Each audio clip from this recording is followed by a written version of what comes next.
Are you really tired or are you distracted? Take a second and genuinely reflect on your own feelings of fatigue here.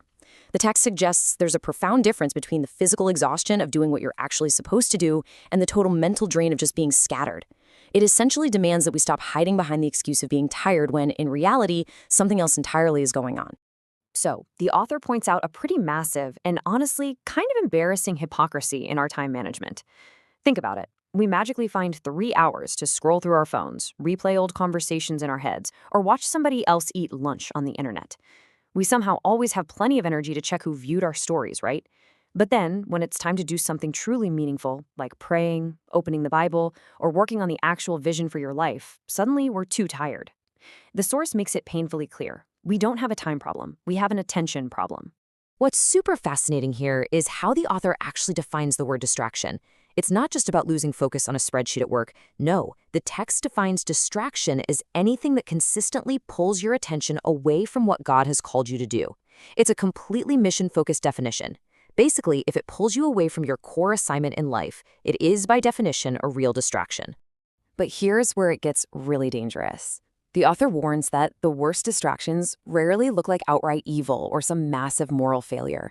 Instead, they completely camouflage themselves. They masquerade as entertainment, notifications, casual conversations, and false opportunities. It doesn't look like an enemy. It just looks like another text message or a harmless YouTube rabbit hole. The text stresses that this subtlety is exactly what makes distractions so incredibly effective at derailing your life. And this subtlety bleeds right into our daily habits. The author makes a brilliant observation about how we spend our digital lives. We easily spend hours just passively watching other people succeed. We watch them build their dreams, get fit, start a business, travel the world. We essentially become spectators. And as the author bluntly puts it, you're watching the game instead of playing it. Meanwhile, your own purpose and your own dreams are just sitting there, totally untouched. You're giving your time away to spectate someone else's calling. So the absolute crucial point here is understanding the difference between being active and being productive. The author captures this beautifully with a football player analogy. Imagine a player running around the pitch for 90 minutes. He's sweating, he's sprinting, he's absolutely exhausting himself. But he never actually touches the ball. He is incredibly active, for sure, but he is not productive because he isn't fulfilling his position. The text argues that scrolling, comparing, and planning all day makes you feel active. You're moving, but you haven't actually moved forward one bit. Which leads to this really sobering conclusion. You are exhausted from activities that have absolutely nothing to do with your assignment. It's not that you're working too hard on your purpose. It's that you're burning all your fuel on things that just don't matter. We tell ourselves, I don't have time. But the author insists, no, you do have time. You just have misplaced attention. Your battery is being drained by the exact things that are distracting you. To combat all this, the text transitions into a really interesting case study, bringing in the biblical figure of Nehemiah. He's presented as the ultimate archetype for setting hard boundaries. Nehemiah was given this massive mission to rebuild the destroyed walls of Jerusalem. And while he was doing this incredibly difficult work, his enemies were constantly trying to call him away, inviting him to come down and meet with them. They were doing everything they could to distract him from his assignment. And this brings us to what the author considers the absolute foundation of fighting distraction.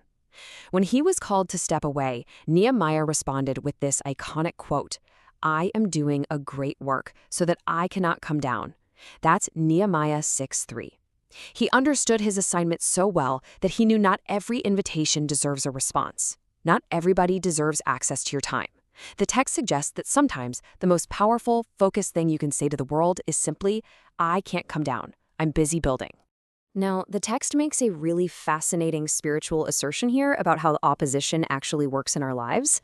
It states that the devil doesn't always need to destroy you. He doesn't have to make you hate God or completely abandon your morals. No, all he has to do is keep you endlessly busy and constantly entertained until you literally forget you even had a purpose.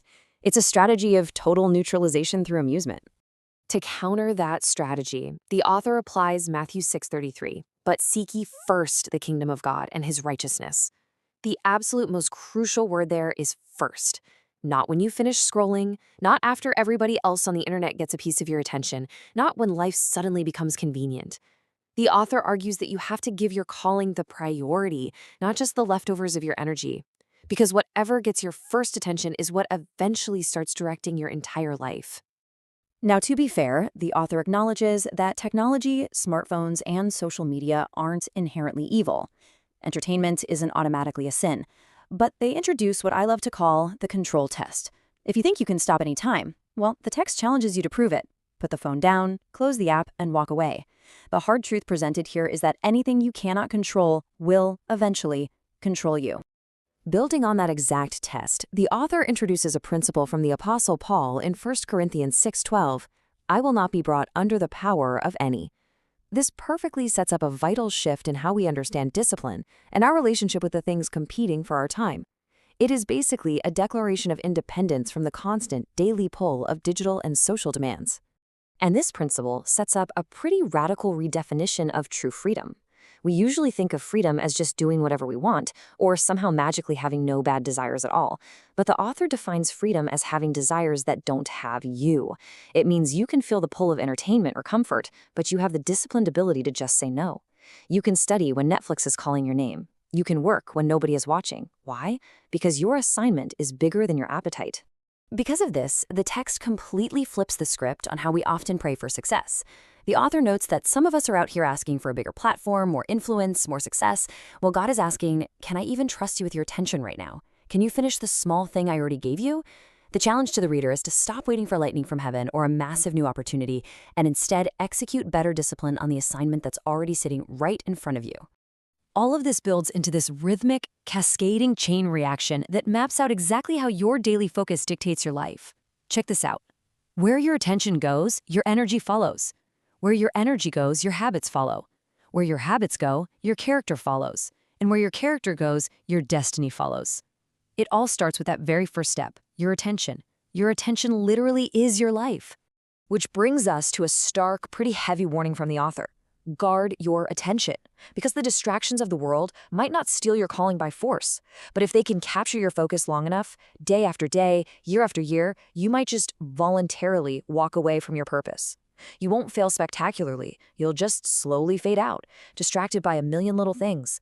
So what's the practical application of this explainer? Well, the text suggests adopting that Nehemiah mindset for the modern world by pre-programming your response. When distraction calls your phone, say, I can't come down. When comparison calls while you're looking at someone else's success, I can't come down. When temptation, procrastination, or the crowd calls, you have got to be willing to just ignore the invitation.